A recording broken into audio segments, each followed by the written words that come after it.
Salam seluruh kekasih Tuhan dimanapun berada. Saya bersyukur kembali bisa bertemu lewat pelayanan di GAB Daat Surabaya. Sungguh satu sukacita yang luar biasa. Kita akan sama-sama berdoa ya untuk mengawali pertemuan kita hari ini. Bapa dalam surga, kami bersyukur karena kebaikan dan kemurahan-Mu kami ada sebagaimana ada. Sehingga Tuhan saat ini kami semua umat-Mu beroleh kekuatan hikmat daripada Engkau. Melalui juga Tuhan pelayanan di GAB Daat Surabaya ini kami mau belajar firman-Mu. Tolong kami, jadikan kami seorang murid yang mau mendengar, yang mau belajar. Sehingga karakter kami boleh diperbaharui oleh Tuhan. Sehingga kami diberikan satu kekuatan yang baru. Terima kasih Bapa, kami naikkan syukur dan hormat kami dalam nama Tuhan Yesus. Haleluya. Amin. Puji Tuhan, sungguh satu momen ya yang baik di mana saya bisa kembali bertemu. Saya percaya kita semua adalah orang-orang yang diberkati Tuhan, penuh dengan sukacita. Setiap kita tentunya punya rencana ya dalam kehidupan kita pribadi lepas pribadi. Baik itu dalam keluarga ya, dalam perusahaan dan lain sebagainya. Yang paling simpel dalam keluarga. Satu kali saya ingin mengajak anak-anak saya pulang ke dari tanah atau kota kelahiran saya ya. Pergi ke kota kelahiran saya naik kereta api. Nah, dari beberapa hari saya sudah membeli tiket kereta ya lewat online begitu. Nah, kemudian anak-anak saya ceritain kita akan pergi ke rumah nenek ya, ke rumah neneknya di kota di mana saya dilahirkan. Anak-anak senang sekali tuh ya, senang sekali sampai malam ya sebelum besoknya kita berangkat kita sudah persiapan ya, sudah persiapan pakaian ya, tas, kemudian oleh-oleh segala macam kita siapkan. Besok pagi keretanya pagi sekali ya jam 5. Jadi jam 3 sudah harus bangun semua, kemudian berangkat ke stasiun supaya tidak terlambat. Nah, ini rencananya udah bagus ya, barang-barang udah disiapkan, anak-anak sudah dikasih tahu. Nah, jadi anak yang paling kecil ya, pokoknya tidur itu nggak bisa tenang ya, sebentar bangun ya. Sampai akhirnya tiba ya, hari dimana kami akan berangkat naik kereta api. Yang rencananya jam 3, kemudian di jam 3 itu saya dan istri bangun. Persiapan anak ini susah ya dibangunin ya, dibangunkan susah. Akhirnya bisa bangun. Kemudian mandi ya, persiapan kasih baju. Akhirnya jam berapa berangkatnya? Kira-kira jam 4 ya. Wah, jadi kita terburu-buru ke stasiun. Nah, ini sebuah rencana yang simple ya, yang sederhana dalam keluarga saja. Perhitungan yang sudah sedemikian matang ya, sudah sedemikian baik, ternyata tidak selalu berlangsung seperti yang kita kehendaki. Nah, untuk rencana yang jauh lebih besar dalam kehidupan setiap kita, banyak loh planning atau rencana yang sudah kita buat untuk rumah tangga ya, untuk masa depan anak, untuk usaha pekerjaan. Nah, siapa yang bisa menjamin bahwa semua rencana yang kita buat itu akan berjalan sesuai dengan apa yang kita mau? Saya rasa nggak ada yang bisa menjaminnya. Walaupun kita kawal terus ya, tapi tidak boleh diabaikan yang namanya rencana. Karena firman Tuhan juga mengajar kita tentang rencana. Kalau orang mau membangun sebuah menara, harus dihitung baik-baik ya biayanya, supaya tidak menjadi malu ya kalau bangunannya nggak jadi. Jadi rencana itu penting. Tapi kita akan belajar tentang hidup dengan bijaksana, sehingga kita tidak hanya bersandar kepada rencana-rencana yang sudah kita buat, tapi kita bisa menggunakan sebuah kesempatan ya, di mana kita belajar hidup dengan bijaksana. Saya mengajak kita belajar dari Yakobus pasal 4 ya, Yakobus pasal 4 ayat yang ke-13 sampai dengan ayat yang ke-17. Jadi sekarang, hai kamu yang berkata, hari ini atau besok kami berangkat ke kota Anu, dan di sana kami akan tinggal setahun dan berdagang serta mendapat untung. Sedang kamu tidak tahu apa yang akan terjadi besok. Apakah arti hidupmu? Hidupmu itu sama seperti uap yang sebentar saja kelihatan lalu lenyap. Sebenarnya kamu harus berkata, jika Tuhan mengendakinya kami akan hidup dan berbuat ini dan itu. Tetapi sekarang kamu memegahkan diri dalam congkakmu, dan semua kemegahan yang demikian adalah salah. Jadi jika seorang tahu bagaimana ia harus berbuat baik, tetapi ia tidak melakukannya, ia berdosa. Berbahagialah kita yang membaca firman Tuhan dengan setia dan melakukannya dengan sungguh-sungguh dalam kehidupan kita masing-masing. Jadi firman Tuhan yang sudah kita baca itu mengajarkan kita bagaimana seharusnya bisa hidup dengan bijaksana. Rencana itu perlu, ya, rencana itu perlu. Tapi kita tidak boleh menjadi sombong, menjadi bangga, ya, menjadi seolah-olah rencana kita pasti akan terlaksana. Enggak. Semuanya ada di dalam tangan Tuhan. Jadi orang yang hidup dengan bijaksana, apa sih yang bisa dia buat? Yakobus pasal 4 ayat yang ke-14. Sedang kamu tidak tahu apa yang akan terjadi besok. Apakah arti hidupmu? Hidupmu itu sama seperti uap yang sebentar saja kelihatan lalu lenyap. Jadi apa sih yang penting dalam hidup? Yang pertama saya menyebutnya kesempatan, ya. Kesempatan itu tidak terjadi berulang-ulang, ya, tidak terjadi berulang-ulang. Apalagi tentang kehidupan kita. Jadi hidup dengan bijaksana itu tentang sebuah kesempatan. Waktu rencana yang kita buat sudah sedemikian bagus, sudah sedemikian baik, dan firman Tuhan berkata, kamu tidak tahu apa yang akan terjadi besok.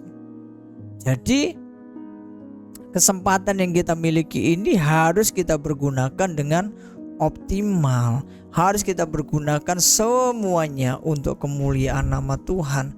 Karena hidup yang kita miliki hari ini adalah sebuah kesempatan yang tidak terjadi secara kebetulan. Siapa sih yang bisa menjamin bahwa waktu kita tidur malam maka paginya pasti bangun? Saya pikir gak ada orang yang bisa menjamin.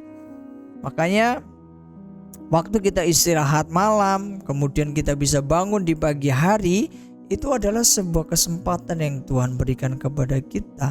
Jadi kalau masih ada waktu yang kita miliki, mari kita melihatnya sebagai sebuah peluang, ya, untuk kita bisa mempermuliakan nama Tuhan lewat rencana-rencana yang kita miliki. Jangan seperti yang dikatakan dalam Yakobus 4:17, ya, berkata hari ini besok kami berangkat ke kota Anu, di sana kami tinggal setahun, berdagang dan mendapat untung. Maunya begitu, tapi yang terjadi belum tentu seperti itu. Demikian juga dalam hidup kita. Jadi kapan sih kita harus berusaha dengan hidup ini supaya hidup kita ini optimal, supaya hidup kita ini menggenapi seluruh rencana Tuhan hari ini, saat ini dan sekarang. Kesempatan yang kita miliki kita gunakan dengan baik. Jadi kalau hari ini kita masih ada, maka cari Tuhan sungguh-sungguh. Kalau hari ini masih ada, kasihilah istrimu dengan sungguh-sungguh, perhatikan anak dengan sungguh-sungguh, bekerjalah dengan jujur, karena kesempatan itu tidak selalu ada. Walaupun kita punya rencana, setelah saya mengumpulkan sekian banyak uang, maka saya bisa memenuhi apa yang sedang saya rencanakan, bagus. Tapi hari ini kesempatan yang dimiliki harus kita pergunakan dengan baik. Jadi Bapak Ibu Saudara, rekan yang terkasih, seluruh kekasih Tuhan, mari kita belajar tentang yang namanya kesempatan. Dan kesempatan itu membuat kita harus memiliki orientasi hidup yang benar. Lukas 12 ayat 19 sampai dengan 20, ya. Di situ diceritakan ada seorang yang memiliki, ya, ladang yang sangat luas. Kemudian dia mengumpulkan hasil daripada ladangnya itu, sehingga lumbungnya itu menjadi penuh ya. Ketika lumbungnya penuh, maka dia memperbesar lagi lumbungnya. Kemudian dalam Lukas 12 ayat 19 sampai dengan 20, sesudah itu aku akan berkata kepada jiwaku ya, berkata kepada jiwa, setelah lumbungnya penuh, ada padamu banyak barang tertimbun untuk bertahun-tahun lamanya. Beristirahatlah, makanlah, minumlah, dan bersenang-senanglah. Tetapi firman Allah kepadanya, hai engkau orang bodoh, pada malam ini juga jiwamu akan diambil daripadamu, dan apa yang telah kau sediakan untuk siapakah itu nanti.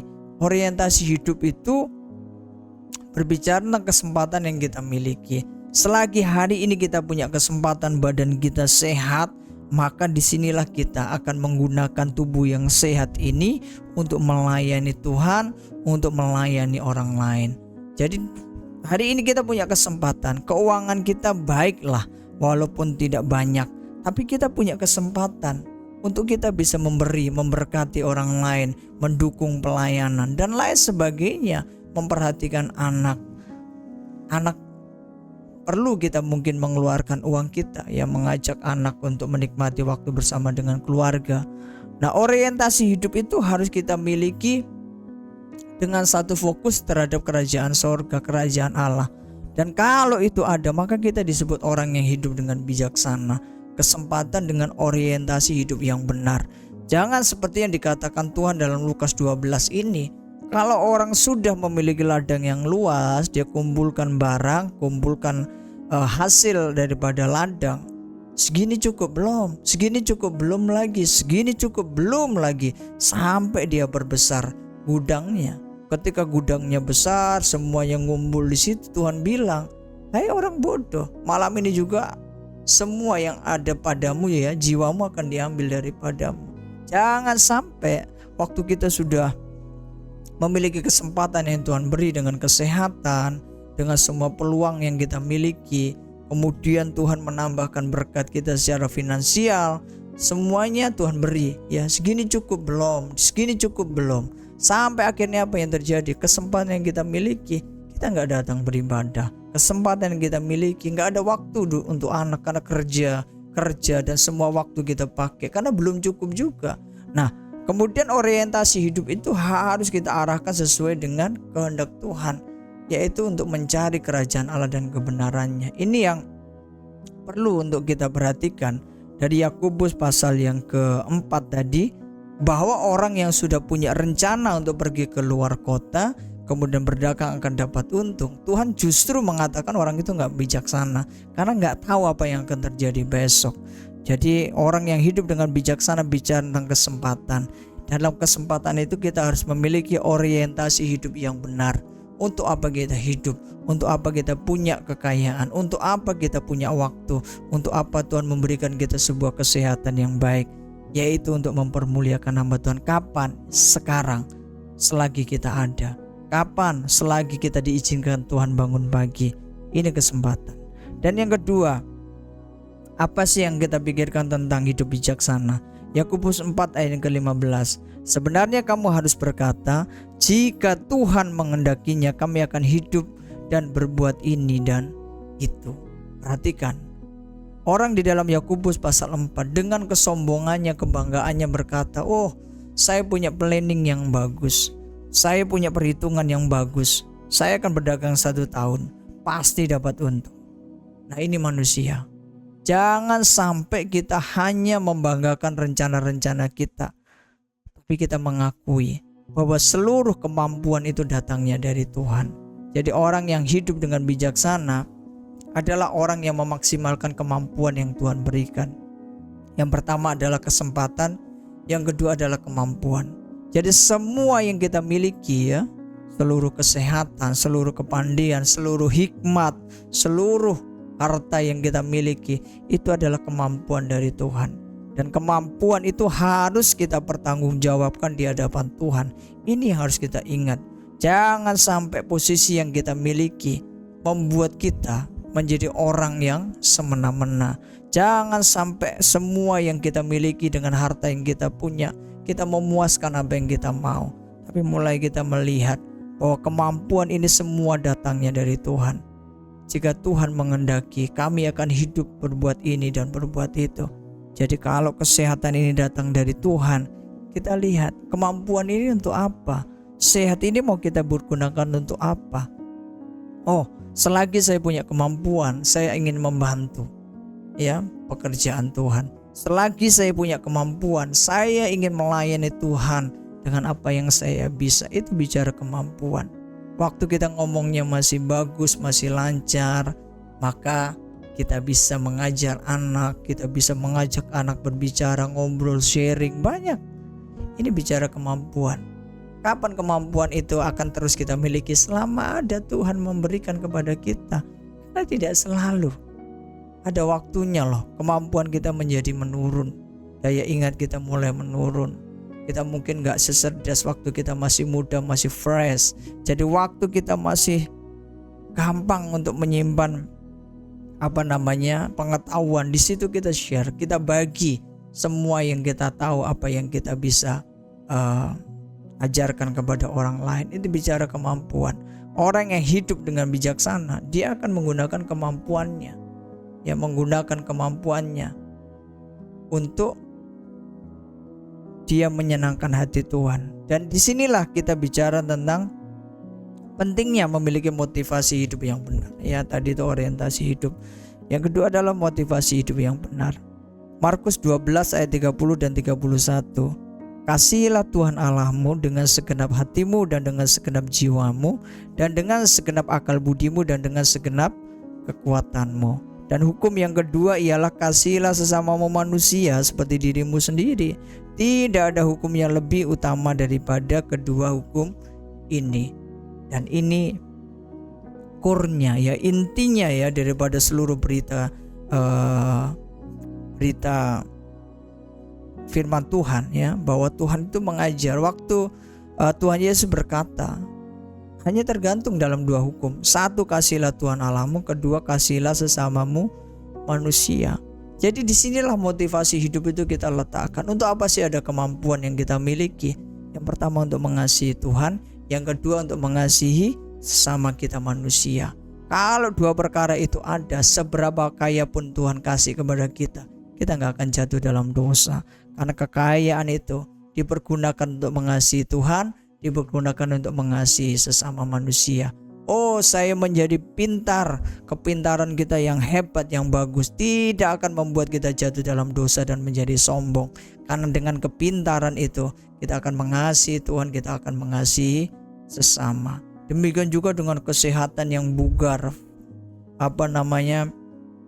fit ya, badannya sehat. Dengan kesehatan itu kita mengasihi Tuhan, kita juga mengasihi sesama manusia. Dua perkara itu yang selalu mewarnai kehidupan kita, menjadi motivasi yang benar dalam kehidupan kita masing-masing. Jadi belajar tentang hidup dengan bijaksana. Yang pertama, maksimalkan kesempatan. Yang kedua, selalu pergunakan kemampuan untuk kita mempermuliakan nama Tuhan. Saya tutup dari Yakobus pasal 4 ayat 17. Jadi jika seorang tahu bagaimana ia harus berbuat baik tetapi tidak melakukannya, ia berdosa. Ya, kata berdosa hamartia, meleset dari sasaran. Jadi tujuannya Tuhan supaya kita gak berdosa, supaya kita tidak meleset dari sasaran Tuhan. Kita sesuai dengan tujuan Tuhan lewat kehidupan kita. Jadi bagaimana kita tahu berbuat baik, kita harus melakukannya. Ya, orang yang bijaksana, dia mempergunakan kesempatannya dengan optimal, memiliki orientasi hidup yang benar. Dan yang kedua apa? Mempertanggungjawabkan kemampuan yang Tuhan beri dengan motivasi hidup yang benar. Disitulah kita tahu bahwa seharusnya kita ini dilahirkan Tuhan lewat karya Roh Kudus supaya kita berbuat baik dan kita melakukannya setiap hari. Itu sasaran yang harus kita tuju. Jadi mari Bapak Ibu Saudara, seluruh kekasih Tuhan dimanapun berada, kita belajar hidup dengan bijaksana. Jangan sampai kita berkata besok saya bisa buat ini dan itu. Tapi kita mesti berkata, kalau hari ini ada, semua oleh karena Tuhan. Maka belajarlah hidup dengan bijaksana. Pergunakan setiap kesempatan yang Tuhan beri. Maksimalkan setiap kemampuan yang Tuhan sudah percayakan kepada kita. Mari kita bersyukur, kita berdoa. Terima kasih Tuhan buat kemurahan dan kebaikan-Mu atas kami, sehingga saat ini kami boleh Tuhan ada, dan Kau mempercayakan kami sebuah kesempatan. Bukan kebetulan kami hidup, bukan kebetulan kami ada. Semua ada rencana yang Tuhan kehendaki dalam hidup kami. Demikian dengan seluruh kemampuan yang kami miliki Tuhan, kami akan mengasihi Tuhan, mengasihi sesama kami. Terima kasih Tuhan, lewat QAB Daat ini kami diberkati, hamba-Mu Bapak Sudarso Susilo beserta keluarga Kau berkati, berikan kesehatan, seluruh jemaat Tuhan juga diberkati Tuhan. Terima kasih Tuhan, kami kembalikan segala hormat dan kemuliaan bagi nama Tuhan Yesus Kristus. Haleluya.